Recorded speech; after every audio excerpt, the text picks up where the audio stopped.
हर 5 सितंबर को हम शिक्षक दिवस मनाते हैं डॉक्टर सर्वपल्ली राधाकृष्णन के नाम पर।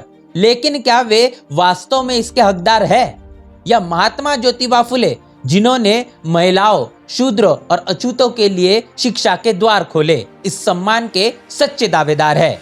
यह कहानी है भारत की मनुवादी व्यवस्था की, जिसने फूले के क्रांतिकारी संघर्ष को नजरअंदाज किया और सवर्ण राधाकृष्णन को ऊंचा मंच दिया। डॉक्टर सर्वपल्ली राधाकृष्णन 1888 में एक तमिल ब्राह्मण परिवार में जन्मे। एक प्रख्यात दार्शनिक और शिक्षाविद थे। भारत के पहले उपराष्ट्रपति और दूसरे राष्ट्रपति के रूप में उन्होंने 1962 में अपने जन्मदिन को शिक्षक दिवस के रूप में मनाने का सुझाव दिया। उनकी किताबें जैसे इंडियन फिलॉसफी ने भारतीय दर्शन को वैश्विक मंच पर पहुंचाया, लेकिन राधाकृष्णन की सवर्ण पृष्ठभूमि ने उन्हें यह विशेष अधिकार दिया जो मनुवादी व्यवस्था में केवल सवर्ण जातियों को मिलता था। विश्वविद्यालयों में उनकी नियुक्तियां और वैश्विक ख्याति उनकी सामाजिक स्थिति से आसान हुई। मनुवादी व्यवस्था ने राधाकृष्णन जैसे सवर्ण बुद्धिजीवियों को मंच प्रदान किया, जबकि समाज के हाशिए के नायकों को दबाया गया। महात्मा ज्योतिबा फुले का जन्म 1827 में महाराष्ट्र के माली समुदाय में हुआ था। उस दौर में जब शूद्रों और अछूतों को शिक्षा से वंचित रखा जाता था। फुले ने 1848 में भारत का पहला लड़कियों का स्कूल खोला। उनकी पत्नी सावित्रीबाई फुले भारत की पहली महिला शिक्षिका बनी। फुले दंपत्ति ने सत्यशोधक समाज की स्थापना की, जो जातिवाद और ब्राह्मणवादी वर्चस्व के खिलाफ था। उन्होंने 18 स्कूल खोले, नाइट स्कूल शुरू किए और शूद्रों व अछूतों को शिक्षा दी। उन्हें सामाजिक बहिष्कार, अपमान और हिंसा का सामना करना पड़ा। 1852 में ब्रिटिश सरकार ने उनके शिक्षा कार्य को सम्मानित किया, लेकिन मनुवादी समाज ने उनके योगदान को दबाने की कोशिश की। भारत की मनुवादी व्यवस्था ने राधाकृष्णन जैसे सवर्ण बुद्धिजीवियों को सम्मान और मंच दिया, लेकिन फूले जैसे क्रांतिकारियों को हाशिए पर धकेला। राधाकृष्णन की शिक्षा उच्च वर्गों तक सीमित थी, जबकि फूले ने समाज के सबसे दबे कुचले वर्गों को शिक्षित किया।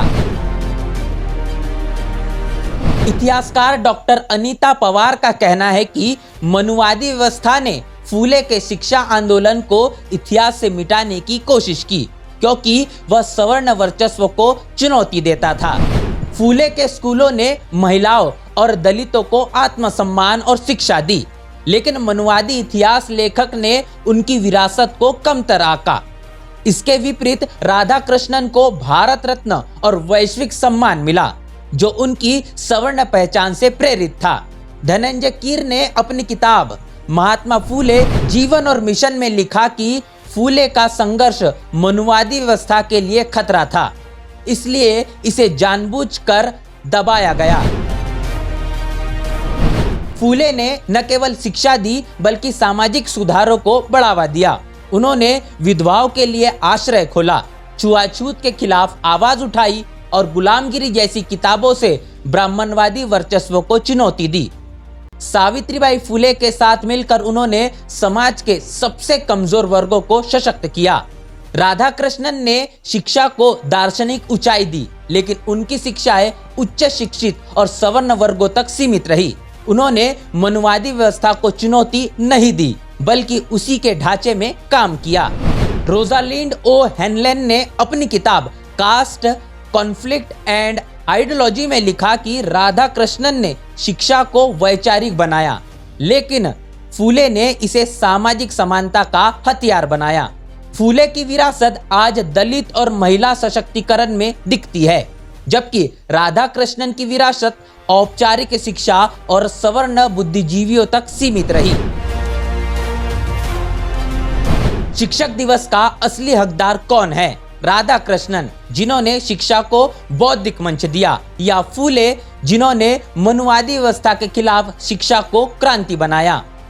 राधा कृष्णन की उपलब्धियां सम्माननीय है, लेकिन फुले का संघर्ष भारत के हाशिए के वर्गों के लिए जीवन रेखा था।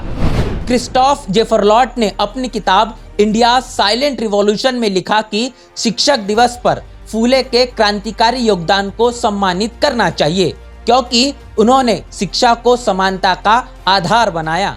मनुवादी व्यवस्था ने फुले को नजरअंदाज किया, लेकिन उनकी विरासत आज भी जीवित है। शिक्षक दिवस को सही मायने में समावेशी बनाने के लिए हमें फुले और सावित्रीबाई के संघर्ष को केंद्र में लाना होगा। क्या शिक्षक दिवस फुले को समर्पित होना चाहिए? इस पूरे वीडियो को लेकर आपकी राय, आपकी प्रतिक्रिया लिखकर कमेंट बॉक्स में हमें जरूर बताएं। बने रहे नेशनल चौपाल के साथ। मिलते हैं नए वीडियो में, तब तक के लिए जय भीम, जय भारत। बहुजन समाज की हर खबर पाने के लिए चैनल को सब्सक्राइब करें, लाइक करें, शेयर करें।